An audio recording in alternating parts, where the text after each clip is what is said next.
Good, good morning, everybody. Mike Fuji here, along with my colleague Mitch Bernstein, and we are kicking off our first show of Phillies baseball. We're going to be doing this every Sunday. We're still coming up with a name. Mitch, I want to welcome you to Cole County Entertainment.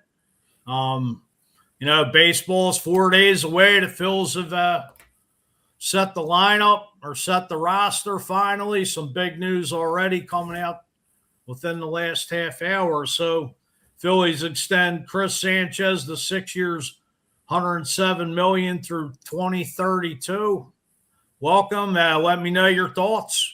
Yeah, I think glad to be here, Mike. Thanks for having me with you. It'll be a fun thing to do on Sunday mornings, kind of a review of what we have seen the previous week with this team, with our team that we love.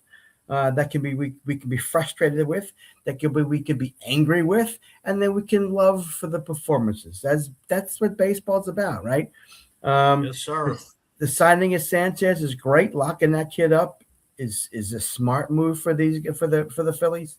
Love the fact that he's going to be with them for a long time. That this core now of they're beginning to build looks like a younger core with what we're going to get into in a little bit with the lineup. Even though the Phillies are quote running it back, it's fine, right? It's Right. fine because you got a couple of young kids in there. You still got a couple of young kids who they're running it back with, along with a mix of veterans, which I think. Listen, this team won 96 games last year. Right. The people getting annoyed with running it back need to settle the F down. I get what you're saying. I'll say this, to be honest, I'm kind of like one of those people because, on the flip side of the coin, I'm seeing is, that this team has regressed from 2022 to the NLCS to the divisional playoffs, losing against the Mets, losing against the Dodgers. We basically thought we had Bo Bichette in our grasp. Obviously, the Mets pulled a fast one. He signed with the Mets.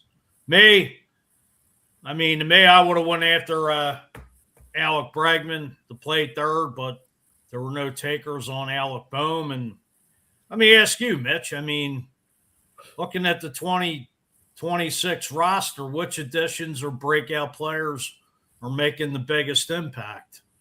There's two of them, and before we get into it, let me rehash the running it back. Okay. All right. They won 96 games. Where have they failed the most the last 3 years in the playoffs? That to me is a mental issue. Right. It's the inability to perform under pressure situations. Okay. We know they're going to make the playoffs, barring any injury. Okay. So they're going to get in. The issue is somebody has to figure out how to get these players to relax in the playoffs and just play their game. To me, this is Thompson's biggest issue and the coaching staff's biggest issue. Get their heads right. Have them play each game, each pitch like the regular season and not put the pressure on themselves and say, oh my God, I got to get a hit. Oh my God, I got to get a hit. Listen, I played baseball, right? We've all played sports. You can't especially in baseball, you start thinking you're done. You can't do it. I played baseball. It's men's senior league. Is it the same? No. It's a baseball? Yes. Mentality. You go up, you want to get a hit. When you're in slumps, you can't be thinking about what pitch is coming in and how. I had a revelation one season. I was in a terrible slump. I was getting pissed off. I would go to the plate with pressure. I felt the pressure. I got to get a hit. I got to get a hit. I then settled back and thought about it and said, listen, maybe I don't have to say I got to get hit.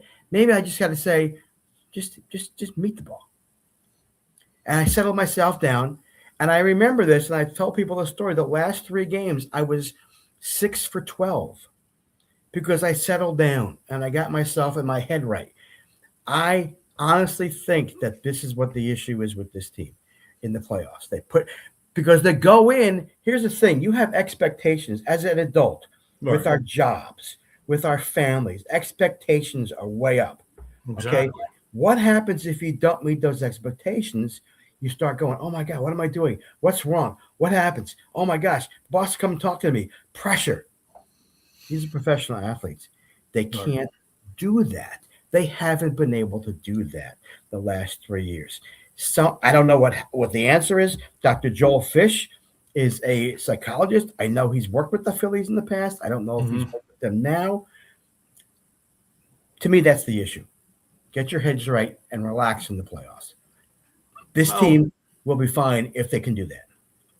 well, like you said, they won 96 games last year, and it seems like, I mean, to me, you're the better expert of the Phillies, but I think it seems like Thompson's fine in the regular season, but it's just, I don't know if the pressure's on him come playoff time, but would you agree to that? Or, Yeah, I'm not a Rob Thompson fan. His decisions during the year are very, very subject to questioning in terms of relief. Mostly went to bring relievers in, and then when you're sitting players who are hot, whether it's lefty on lefty or righty on righty, and making the switch to platoon a guy. So lots of times last year, whoever it was, and it could have been JT. It could have been. It never was Nick, and it should have been Nick because I'm glad Nick is gone. That's a whole other story. I know you right. love Nick, but I'm glad he's gone. He's Oh, a cancer in the clubhouse. But the thing is, you have to be able to look at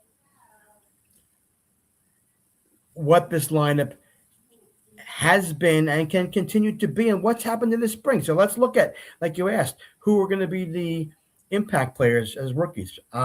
Listen, if Painter can continue do what he did in spring, right. that's a plus. Phillies haven't had that kind of pitcher in a long time as a rookie since Hamels, right? Really, really mature for his age and showing out in the spring. Mm-hmm. He's cut down on his walks. His control is a lot better. He's throwing up in the upper 90s. That's what you need. Justin Crawford didn't start out well at bat, but he's turned it on lately. And who else has turned it on? Adolis Garcia. He's been hitting great the last week and a half in spring training. Plus, he's got a great arm, and he showed that off the other day, throwing somebody out at second. So I'm excited about that.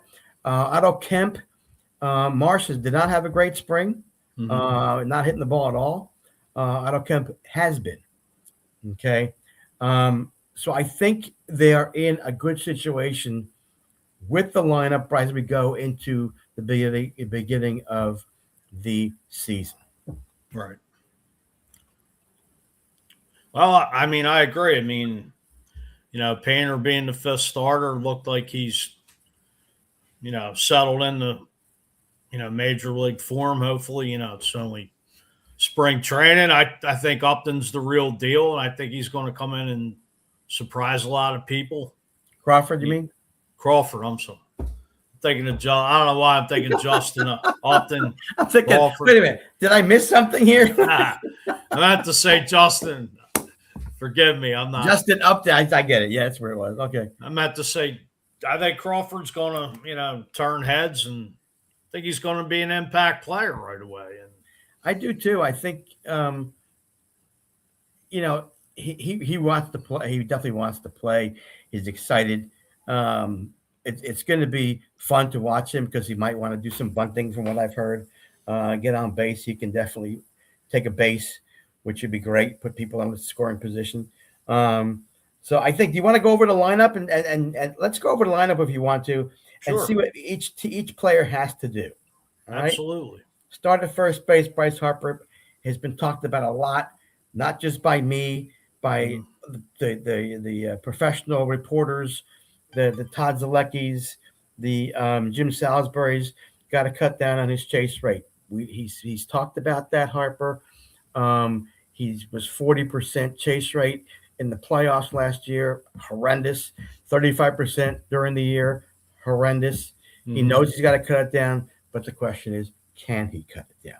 Is he so just aggressive that he just can't not go after these pitches that are at a strike zone? And think about it. It makes sense. If he's going to swing and miss out of the strike zone, why is the pitcher going to throw him strikes? Exactly. Right? So he's got to cut that down. I love him as a first baseman. I think he's really, oh yeah, right. Definitely. Well, I mean, hey, he was a catcher, in his early years. Yeah, exactly. Yeah. Plus him being 33, 34 and playing the outfield. I mean, that's a lot of, wear and tear on the body. Yep. You don't have to, it's just like, when the National League brought the DH rule in now, it extends players' careers, if you will. And, like, all right, Kyle Schwarber looks great compared, he lost a little weight the last couple of years. He's, still got the bat on the ball, but, it's just, the wear and tear over time with, somebody, you really look at these guys. I mean, the Turners, the Real Mutos, the Harpers, Schwarbers, like, these guys are approaching the mid-30 range. And, those long-term contracts on some of these guys. I mean, now you got to win because they have to win. And let's move over to second base and talk about Stott, who's not really that old. I think is he 29 now? I'm not sure exactly, but he's had a hell of a spring, right? And he made some changes in his hand positioning at bat, and this guy is if he can continue this all season, I mean, he's hitting high 300s, if not 400s during spring. It always seems like he's getting hit every game in spring training. So he's doing well, and you can't beat the defense. Turner at shortstop won the batting title at 304 last year. Yes, sir. I wish he hadn't. Well, again, two-way street. Lost a lot of power because Thompson asked him not to do that last year. Right. He said, cut down your swing, want you on base more, because he's not the prototypical power hitter. So if he can continue to get on base, I know he swings a lot, swings and misses a lot. Chase rate isn't as bad, but he was in the high 20s, I believe. So he's got to cut that down a bit. And people bitch about Bohm being the number 4 batter. Listen, times have changed. If you don't have your prototypical 4 hitter, which they would have had if Bo Bichette comes in because he changes that lineup a lot. Right. Bohm putting the bat on the ball, and he can hit in the gap, which I've seen and heard a little bit more this spring. He's making a lot more contact. Heck, bases loaded, man. Remember a couple of years ago, he was the man with men on base in scoring position. Was tearing it up. It was crazy. He has the ability to do that. So I think, what everybody complains about him, he's not a power. He's not the 4th pit hitter. You know what? Okay, so he's not going to hit a home run all the time. But if he can, you just need guys to drive in runs. And that's what he had done. Well, this is, it's just Major League Baseball today. Everybody wants to be everybody's swinging for the fences. I mean, this is the thing with analytics today. Like, the fundamentals have gone away, and it's, somebody could drop a bunt. I mean, everybody wants to be on the ESPN highlight reel, hitting 50 home runs a year. And, not everybody's built that way. Exactly. So as long as he can bring in runs, hit the ball the other way, which he's done a lot, I think he'll be fine. His defense has improved. Have they tried to trade him for the past couple of years? Yeah. According to what I've heard, again, from Salisbury and of NBC Sports and Tom Zalecki, MLB reporter, pardon me, he's looking good in the infield, as he has been. Well, let me stop you there. If I'm correct, I think I read this right. Didn't Alec Boehm hit at least 280 last year? I have to look that up. I'm not sure if he hit 280, if it was that high, but he struck out more than he wanted to. He hates to strike out, and I know that he struck out more than he usually had in the previous couple of years. But again, according to these reporters, that trade stuff is behind him. He's done with that. And this is his contract. This is a free agent Right. year for him. That's what I was going to say. He's on a contract year. Yeah. So he knows the heat's on, and it's time to step up, and it's time to get paid. Make some money. Either that or he'll, I don't know if the Phillies have Aiden Miller's waiting in the wings with Turner at short. So yeah, we'll see what happens with that. Left field, you got a platoon, Kemp and Marsh. Marsh, decent outfielder. He a terrible spring. He did some good things at bat last year, but it's a little concerning right now with him as a lefty going against righties. I mean, I know usually I hate platoons, but in this situation, you got to do it. You're going to have to do it. Well, I mean, it's another guy. I mean, Marsh has been up and down for years, streaky. I know at one point last year he did get hot in the middle of the season, and then, it's just been up and down. I mean, the guy can cover a lot of real estate in the outfield, and, but it's just, I mean, like you were saying about, I just think Otto Kemp, I think Kemp's got a great upside. I mean, he was doing pretty good when they brought him up last year. Like you say, he could play third. You could put another thing is too with Bohm, you can put Bohm at first. So, if you really got it, if Thompson can juggle that lineup, he's got, put different guys, give Harper a day off or whatnot. Exactly. Yeah, I think you're right. I think Thompson's got to get creative. I think Mattingly in the dugout's going to help him with this. I really do. I did want to touch on that because I know he came out and said that, he's done with managing. But to me, I think maybe that turns a little heat up on Thompson because Donnie Baseball, I mean, I was a big fan of him, with back in the day. And I played, not just being left-handed and playing first base, but, just a guy that's very strategic and he knows. Good, great baseball guy. Unbelievable baseball guy. Absolutely. So I think that'll be a big plus for the Phillies in the dugout. Crawford in center. Listen, if he can hit 250 and get on base, take some walks, steal some bases, play the outfield, I'm good. All right. Especially in the bottom of that lineup as of whatever it's projected to be. Which I think is 9, right? So if he can get on base, he can have a 350 on base percentage and get on base for Turner. Come on now. And then you got Harper and then Schwarber. You got a pretty good. I'm going to go over an article with you. Anthony Castrovin's MLB put out an article this morning, the top 10 lineups in baseball. We'll go over that in a minute. But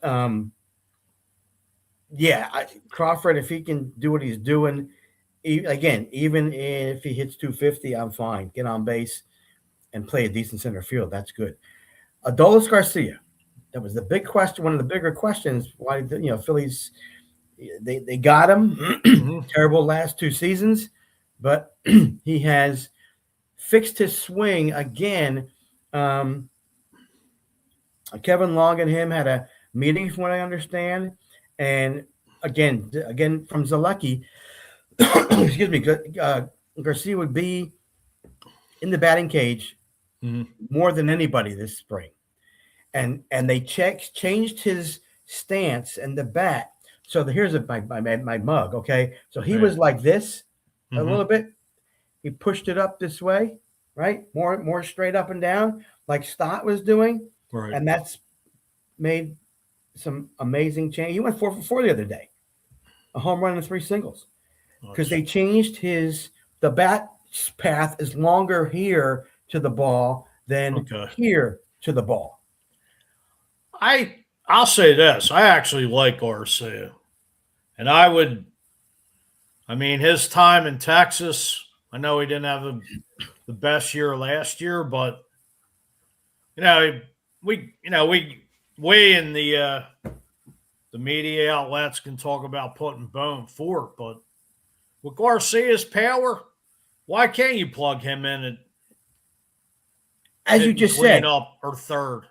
options, right? Yeah, Definitely have options. If he starts showing out right. at the plate, guess what? Yes, then you can put him 4 and put Bohm 5 and Stott 6 and JT 7. Right. And you got a line. Now you got to really, I mean, if Garcia can do this, that's a huge, because now you can't take anybody lightly, right? You can't pitch around people. Well, I think Garcia could be that dark horse that could be that third or cleanup guy, that right-handed bat that they were looking for, they've been right? missing, that. I mean, we already know what we're going with Bone, but Garcia, the guy has power. He can play defense. He's got a gun for an arm. I mean, yeah, there are. Yeah, I hadn't even thought of that, Mike. But yes, if he starts showing out, and April he hits eight dingers or whatever, right? They may put him to 4th and move Bohm down to 5th, and that wouldn't be a bad thing. Well, I mean, for $10 million, what the hell? I mean, it was it's what you paid Max. What's his name last year when they brought in Kepler, and exactly. It's if it's a bargain for $10 million. I mean, Dave Dombrowski looks like a genius. That's exactly big right. time, and I think and what the other thing is, like you said, was Garcia is coachable, right? Because they have seen this. They've talked to him. They've talked to Kevin Long. And the one thing Kevin Long says, this guy wants to learn. He wants to get better. And he knows, listen, you come to the Phillies, you have all these guys ahead of you, Schwarber, all these vets, JT, Harper, Turner. These guys know how to win games, right? Garcia wants to contribute. And I think if he can do this, man, whoo, baby, how cool would that be? Oh, you figure he's just a couple years, coming from Texas, winning a World Series. Yeah. Playing under Bruce Bochy. So, absolutely. Which says a lot. And, I think he's a little underrated compared to some of these guys. And that's fine. Let him go under the radar and then explode. Exactly. It would be awesome. All right. So I mentioned that Anthony Pinstrips, MLB, put out the 10 top lineups in baseball. So I don't have them by top 10, 1 through 10. I had divided them by league because I'm not worried about the American League. Right. I'll tell you the American League. Surprisingly, and I'm not sure I get this, but I guess it's just on paper. He has the Yankees number 1. The Mariners this is lineups. It's not pitching staffs. Right. Lineups number 1. The Yankees 1, Mariners 2, Blue Jays 3. Ready for number 4? The A's. And they do have it. If you look at their lineup, it actually is pretty good compared to what you would have thought. And then number 5 is the Orioles. You know what I did here? The Orioles, pretty much, got a nice lineup down there in Baltimore. And, getting back to the A's, I mean, the A's had some nice pieces. They did. Last year. I forgot the shortstop, but he won Rookie of the Year last year. Kurtz. Yep. Yeah. Kurtz, and they got some players. It's again, as you and I know, when we talk to people who love baseball, though, it's all about the pitching. And this is what I'm going to bitch about. These are lineups, right? I'm not scared of any of these teams except maybe if knock on wood to get to the World Series.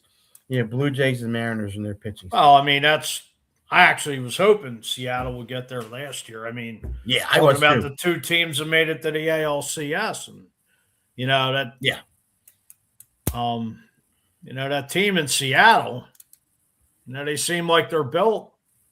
It's just a shame, they just came up short against Toronto and the Blue Jays, the last couple of years. I mean, they've had, they got a lot of great talent up there. And A solid pitching staff, and Yeah, I wouldn't be surprised that those two teams are there at the end again this year. exactly. Would like to see Seattle and get there definitely. Yeah. All right. So the National League, obviously, number one is the Dodgers. Number two, which is this I don't. Anthony must have been doing something, drinking or smoking or something. He's got the Mets at number two. Oh, position by position. I mean, they got rid of so many guys. Well, they lost way beyond. The Phillies are number three. Phillies number three. But I don't listen. I think the Phillies, if not, they're not much better, but I think they are better lineup wise than the Mets. Who's your other top two in the National League? Cubs. Mm-hmm. And you're ready for this one? I have to look at this one. I was totally shocked at this one. If I think, I'm not sure who you're going to say, but I heard the Pirates may have a pretty good team. They do. They're much better. They just sent Connor Griffin, who didn't hit well, that highly touted 19-year-old, right? Number one draft pick. They just sent him down to AAA or to the minors because he had a terrible spring, hitting 171. So that's not the team. Are you ready for this? And I have to look at the lineup because I don't understand it. And maybe it's true, lineup wise. The Diamondbacks.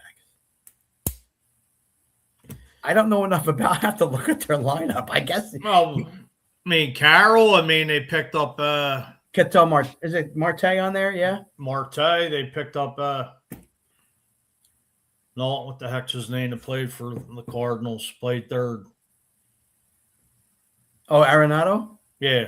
I know he's old, 35, but he's old, yeah. But so that's what they say. That's what Castrovich is saying. But again, we talk about pitching, and listen. Do you have a top five top five in each league for pitching? No, I don't. I didn't research that enough yet. Okay. But let's look at the Phillies. Okay, Wheeler's I'm looking at my calendar here, right? And they're saying, and Zach has even said that. Pardon my armpit. I'm holding up my arm to my calendar. Maybe I should just take it off the nail here. Now, there you go. Now you don't have to look at my armpit. Now you don't have to stretch it out. Oh. There's nothing wrong stretching it out. Yeah. Being 5'4" doesn't really help, right? I know. I'm thinking he's throwing 60 pitches. He threw a batting practice, live BP, 60 pitches. They're going to isn't he supposed to go today or tomorrow? I think he's throwing a minor league game. I think so, yeah. And he says he feels great. Right. So, they're looking at. I'm thinking the week of the 20th when they're in Chicago, or maybe he comes home on the 28th at home to play the Giants. But that's what I think that's going to happen. We were initially thinking in May, middle of May, but God bless him. Normally, you figure this time of year, normally, here's one thing. My dad was always a great baseball man, and like us, love the Phillies. He just never understood like all these players, especially the hitters. You play down in spring training in the, where it's 70, 80 degrees, and then the temperature, you come up here and it's like 40 to 60, and it's like, usually takes, as they say, by June or July, these guys really ain't hitting anyway till it really gets hot and the ball's flying off the bat. So it's, that analogy of.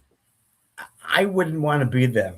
You talk about culture shock. Well, you know what it's like at the ballpark. When you're going to go Thursday, it's do we know what the temperature? Let me look and see. Between 61 and 64, sunny, I believe. Which is amazing, Mike, as you know. Well, last year was at the opener.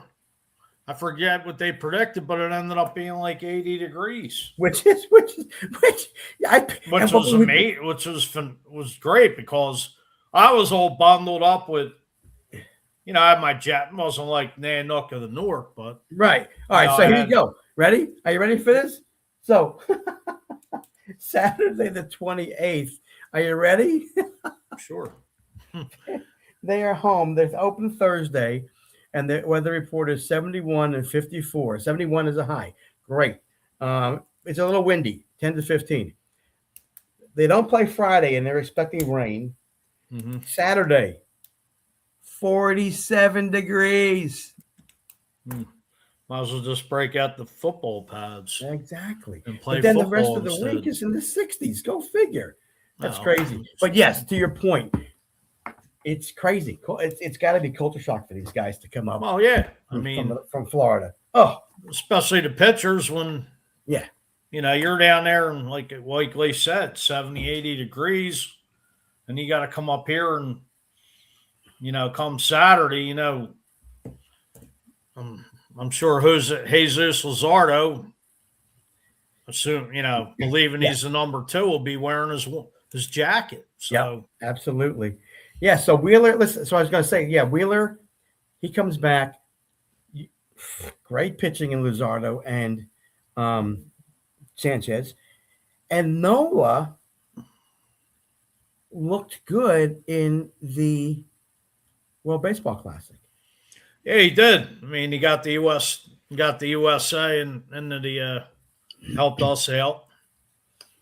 I mean, and that he stunk last year. He was just horrendous, but what they're saying, he's got an uptick in his fastball of 94, which he didn't hit all last year really at all. And he can throw his slider and his sweeper, the off speed, and mix that in.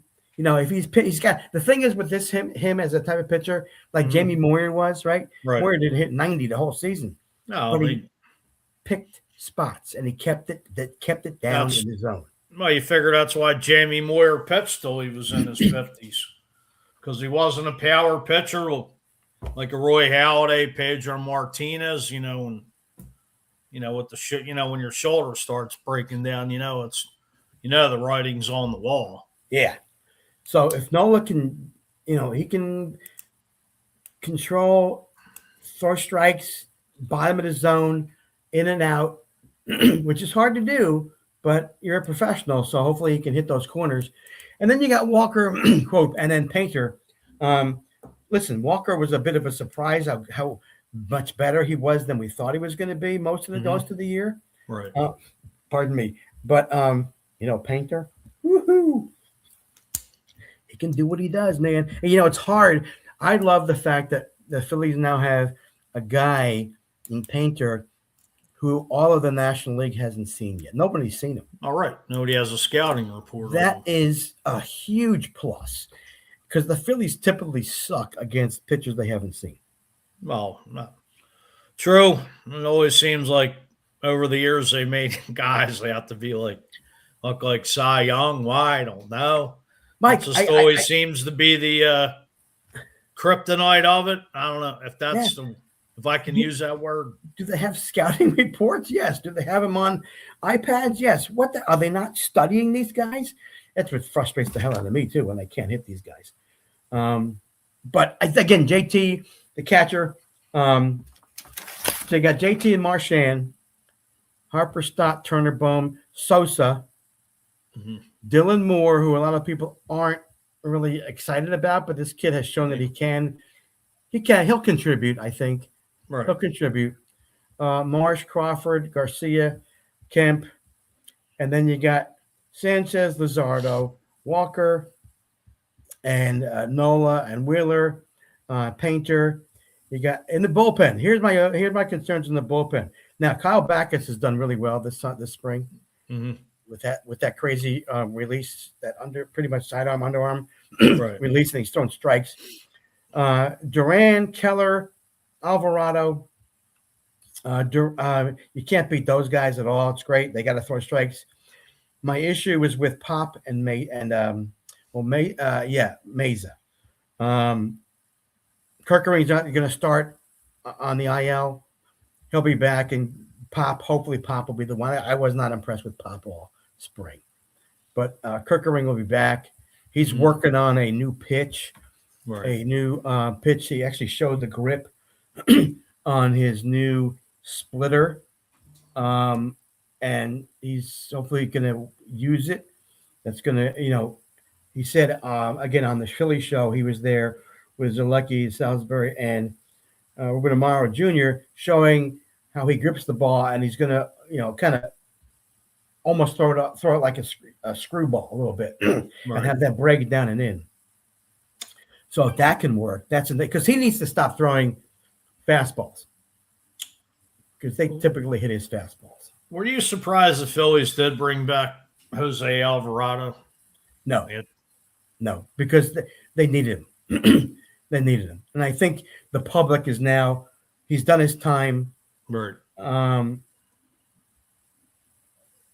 This day and age, we all know it was stupid. Of course. But he's done his time, and he's a talent. His problem, he starts off 2-0, right? Mm-hmm. He's got to throw at least it's not a first pitch strike, a second pitch strike.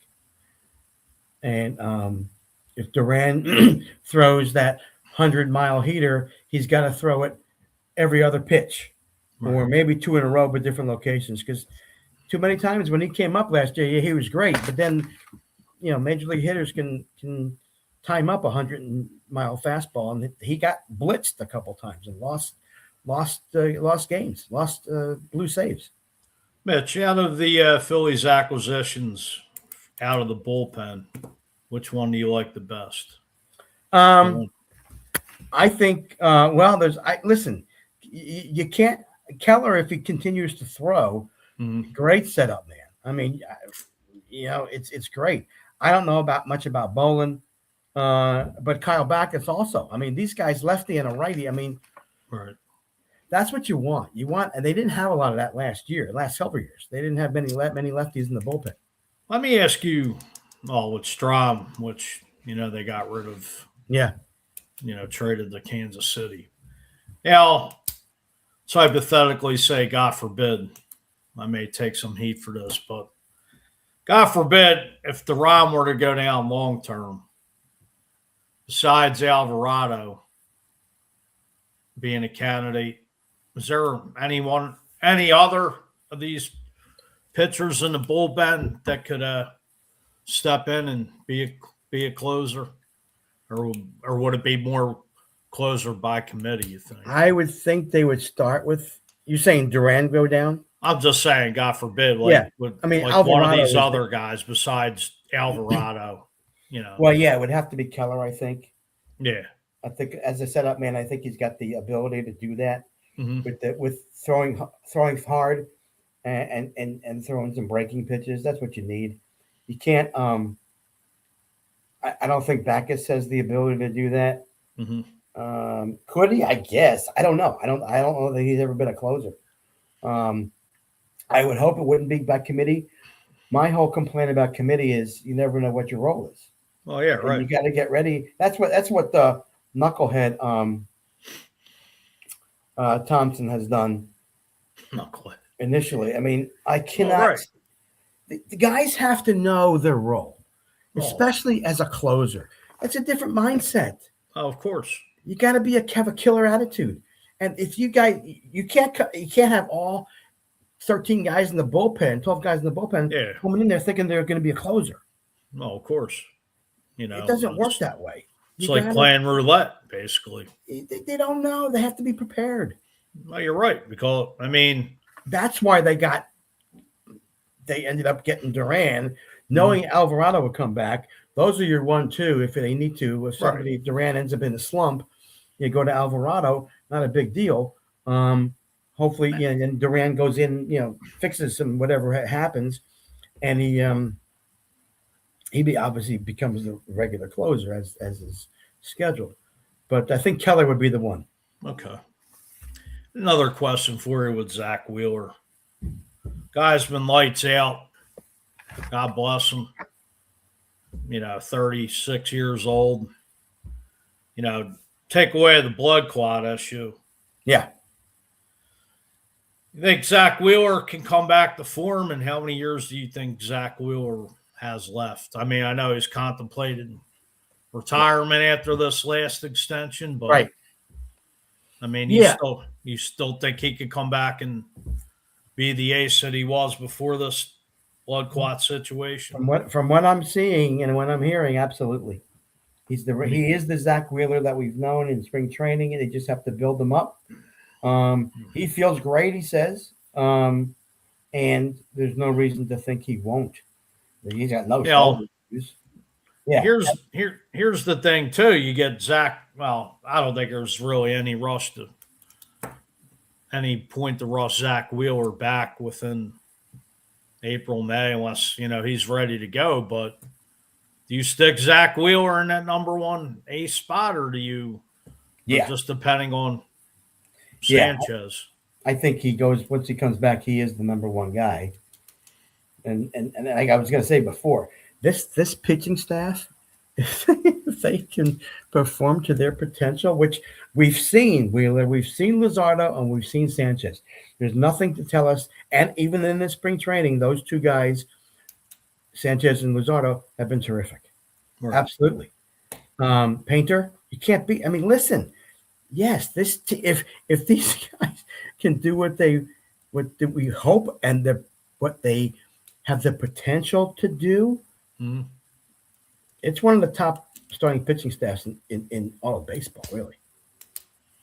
Well, I mean, a couple of weeks ago, you figured they locked up Jesus Luzardo to a 5-year deal. So, I mean, that says a lot to. I know he won his arbitration case, and I think. Let me ask you this: how much do you think the loss of Ranger Suarez will that be an impact on this team? It could be. Mm-hmm. It could be. Ranger didn't have a good spring.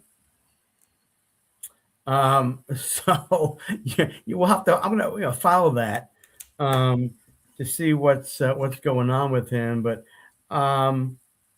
no, I no. I mean, in essence, you replaced him with Painter.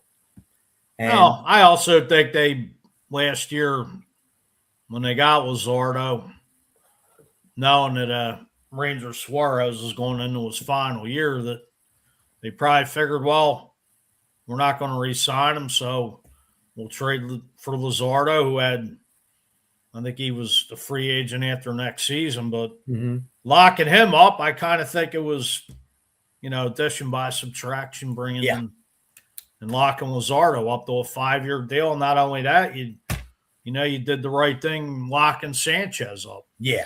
So you got two proven left-handers that, could complement Wheeler and, Painter being the number one prospect that, they believe he's going to be. Yeah. I'm optimistic. I really am. That could change. Now that could change on Thursday.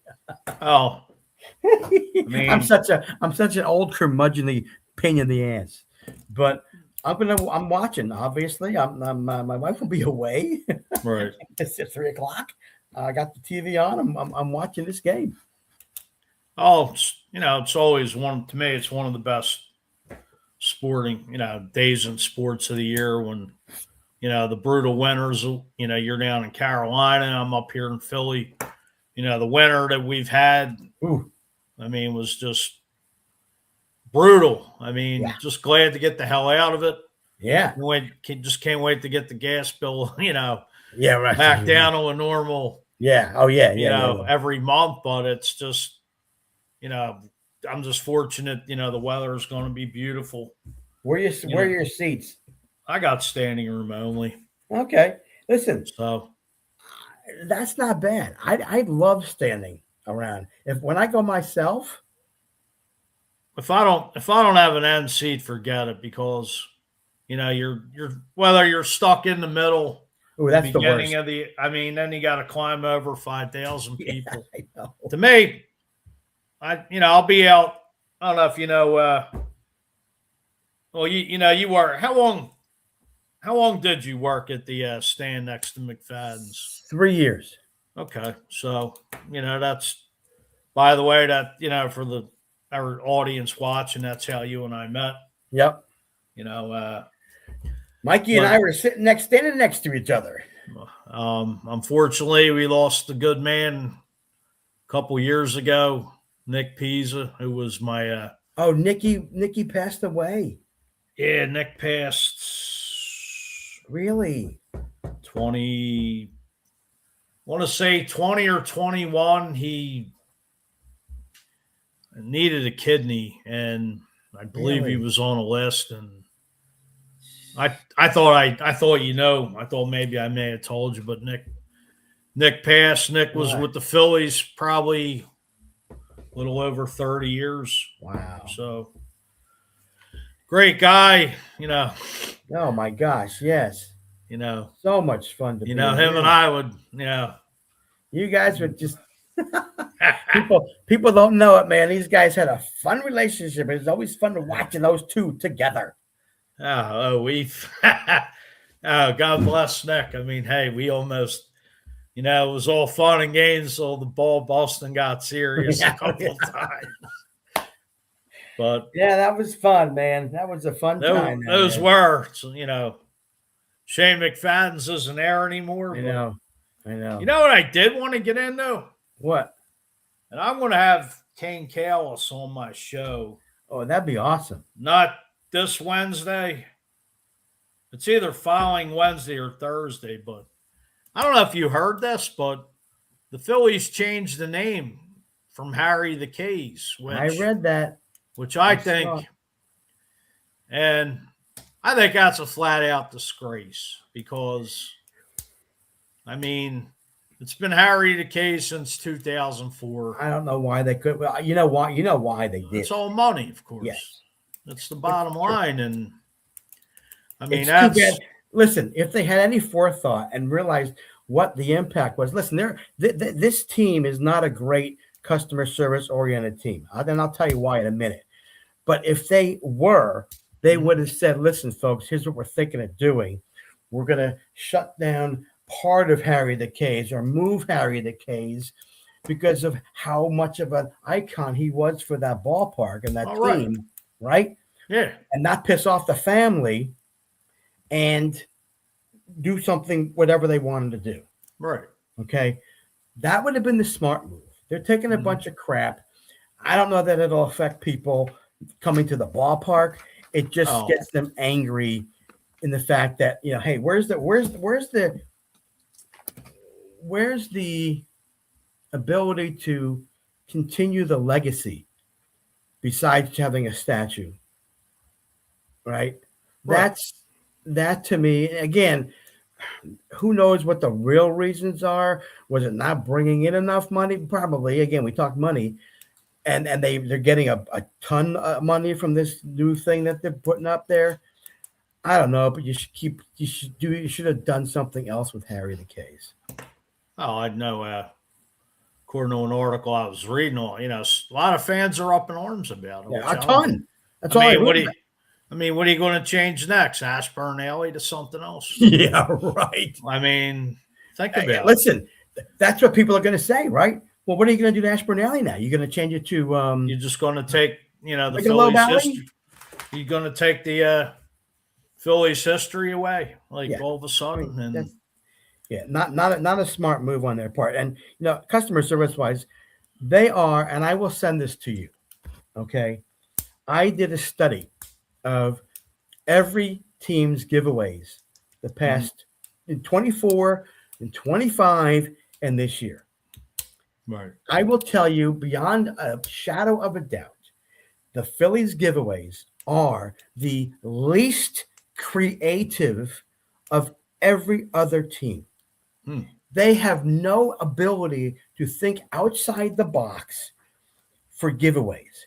Kids are getting half of the giveaways, where on most teams, The kids are getting a few. Who's paying the money for the tickets? The adults. The adults are getting, and not to mention, because of the way the Phillies are, I believe, built, based on Dave Montgomery, may he rest in peace, as great of a person as he was, there's too much damn loyalty in that place. Okay? Yeah, I get it. You want to give the kids something. Who's paying the money for the tickets? Look at every other ballpark. They're not giving every giveaway to every fan. Right. Only one other team is giving out that, and they only give about 14 of them away. Phillies give 20 away, but half of them for the kids. Mm-hmm. Dodgers are giving the first 40,000 away. The Dodgers giveaways are about 90% bobbleheads. Do they know what the market is for what the adults like getting? They like bobbleheads, right? Phillies give out 2. Okay. Well, the Phillies are giving out a new thing this year, a soccer scarf. Okay. A lot of teams are giving out soccer scarves. Because of the World Cup? No, not there. Sorry, World Cup. No. Okay. How come the Phillies aren't giving anything out for the 250th celebration and the All-Star game? A lot of teams are giving out 250th anniversary American hats. Phillies aren't doing anything. It's not on the website yet. It's not in the giveaways yet. What are they doing? What are they doing? I'll share this with you. They are. It kills me. This marketing team, this promotion team is terrible. During the winter, they have hardly any interaction on Twitter with their fans. A lot of teams do giveaways. Right. Phillies did nothing. This is how you grow the fan base, giving things away, interacting with people on Twitter. Oh, in social media. They do nothing in the offseason. Where's the Phillies Fest? They don't do it anymore. Why not? Right. A lot of teams have it in the winter, and they have the teams come up, and it raises money for whatever. They did that for ALS. Did the ALS for? Why are they not doing it? Right. People want to see. They want to connect with the players in the winter. Right. Okay, so maybe it's not the ballpark because it's cold, but do it in a freaking hotel. Well, if you remember a couple of years ago, they used to do something on, well, it was Comcast Sportsnet, Philly, but then they would have like a meet and greet with the fans down in the Diamond Club. Right. They would do where they would have it on TV. Yes, exactly. Day off, they were there. Maybe it was in the summer. I think it was in the summer. But they would bring in a couple of the regular players, and they would bring in a couple of the young guys to like a Q&A. And well, I'm not even talking about that, but and a few other teams do, and I think what every team should do, but a couple of teams do this. They have autograph Sundays. Mm-hmm. And I think the Braves do it every Sunday, and some other team does it too, where former players come in, and I don't know how long, I don't know what the timing is, but before the game, but during the game, I don't know when it is, but they bring players in that have played, and they sign autographs for free. Remember the Eagles when they would have more than one open practice. Training camp, they were bringing in a lot of the alumni, they would sign autographs on the concourse there, because they would have two former players at each table, like 2 or 3 different practices where you could, plus they would have like a picture, cardboard or the card, with the player, and like a football card. Right. With their name on it, number, position. Yeah. But, I mean, that would be great marketing. But like you said, why aren't they? I don't know. I just don't understand it. They have a huge fan base, but they don't do it the right way. I'll send you that spreadsheet. Yeah, please do. And you can look at it and see and really form an opinion for yourself. They are the least creative in terms of figuring out new giveaways. And some of these giveaways on the other teams are giving out, give me a puffer vests, windbreakers. But don't give it to everybody. Listen, I get you have a budget, but don't give it to everybody. Give it to the first 15,000, first 20,000.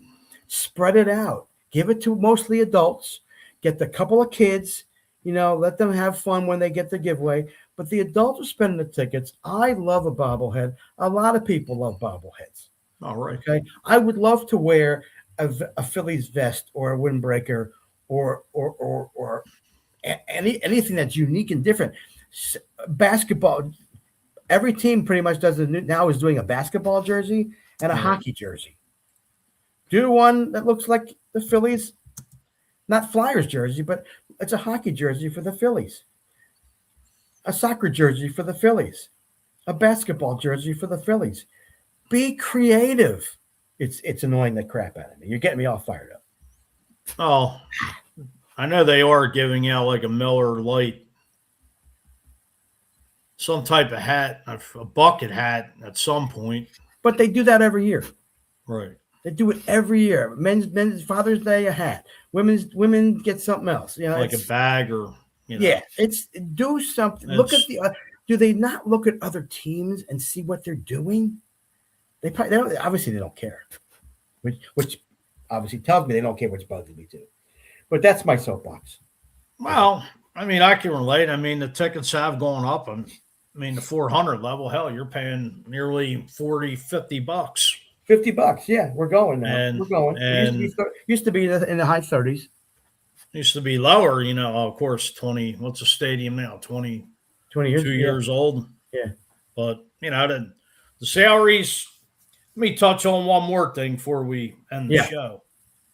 Where's baseball going as far as the CBA after this season?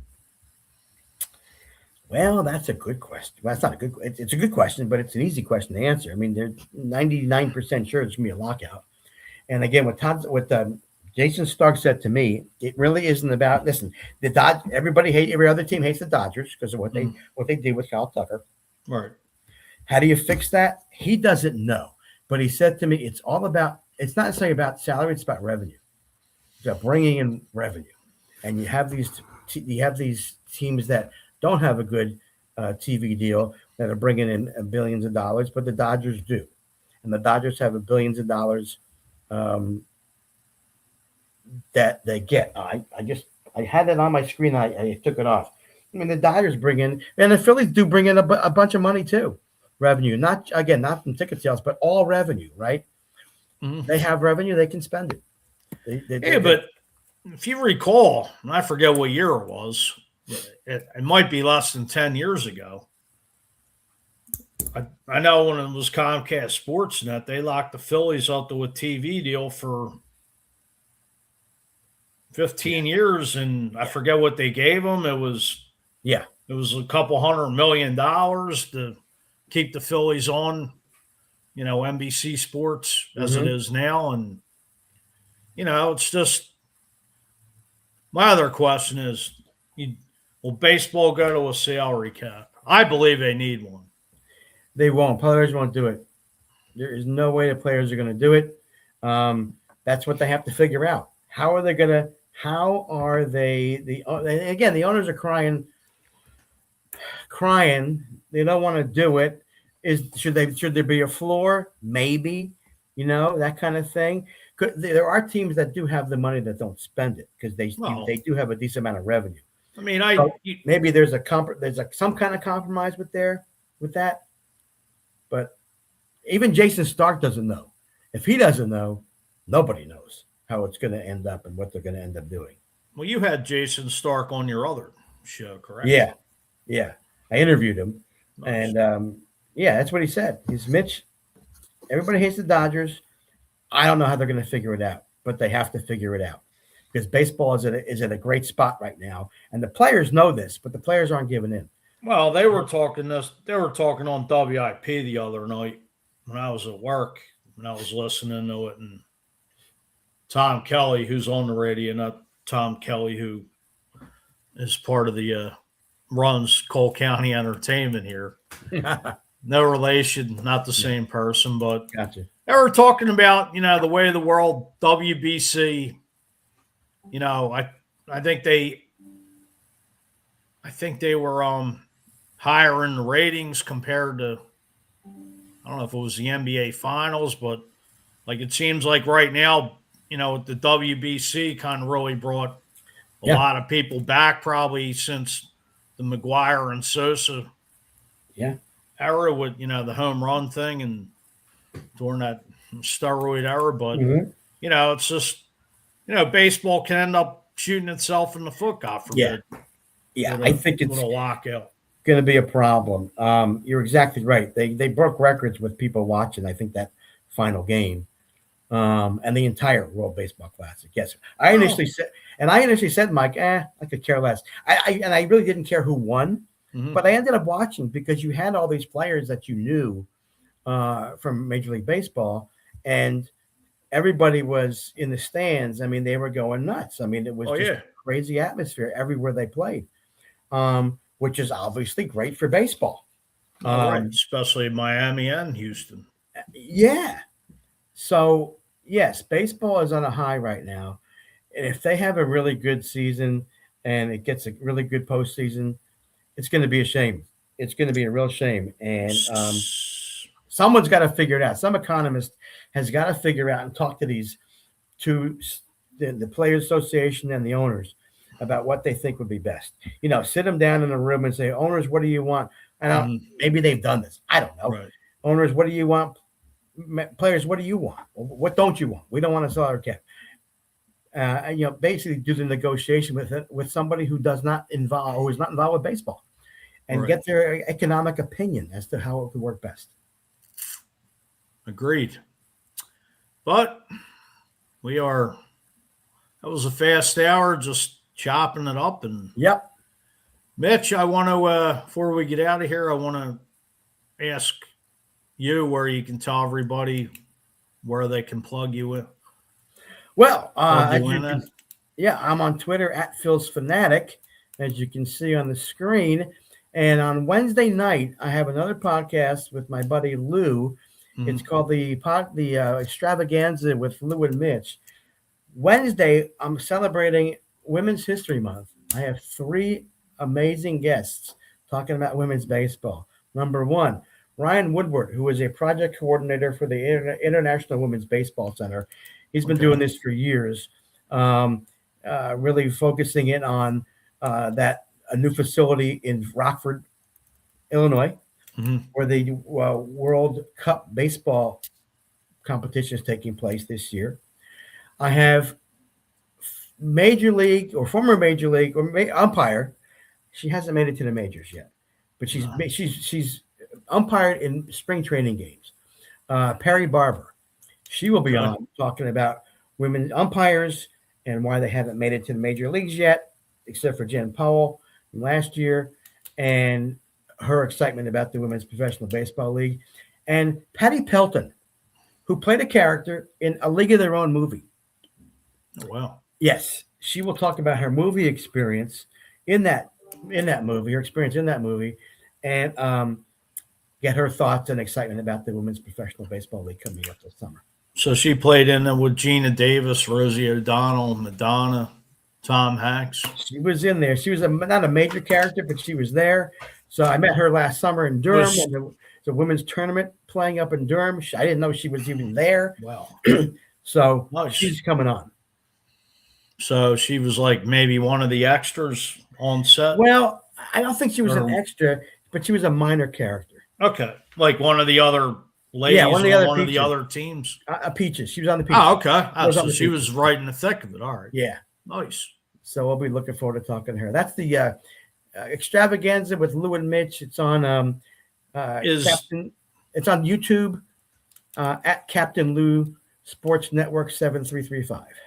Do you put that on Facebook? I don't know if it's on Facebook. I know it's on Lou's Twitter. Sometimes, for some reason, sometimes it doesn't show up on mine. I'm going to have him try and fix that. I was going to see if you could take it from YouTube, put it on Facebook, and tag I will me do. In. This way I could put it out and I can definitely do that. We could maybe put it out on Cole County Entertainment. So yeah, I can do that for sure. Well, Mitch, I know we're over the hour limit. I want to thank you, and thanks everybody for tuning in. It was a great show. I I want to welcome you to Cole County Entertainment. I know we're still kicking the name around with this. Well, you know what I can do, Mike? I'll put this on Twitter and Instagram. Okay. On mine, which and I'm see what on. people think. All right, because I am on Twitter as well. All right, so we can compare votes. I was thinking maybe just put a poll out to see. Yeah. Which name? Do a poll. Yeah. Which it was. I don't know. So many names of shows. Which, I mean, we want to call it Blood, Dirt, and Pinstrips, or do we want to call it Bringing the Fire, or bringing some fire? Phillies Fire? We'll put it out there. We'll put them all out there. All right. Sounds like a plan. We can get. All right. Well, I want to thank everybody for, tuning in, checking out the replay. Again, I want to welcome Mitch to Cole County Entertainment. And glad to be here.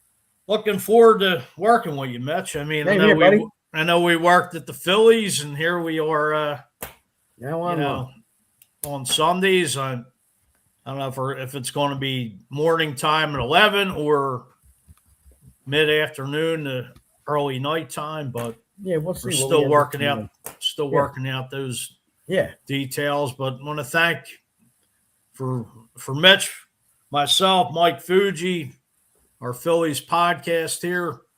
Be well, everybody. Be safe. Reach out to somebody who's going through something, because mental awareness is very serious. Everybody, have a good week. We're 4 days away from the boys are back in town. Everybody have a good week. Go Phils. Go Phils, baby.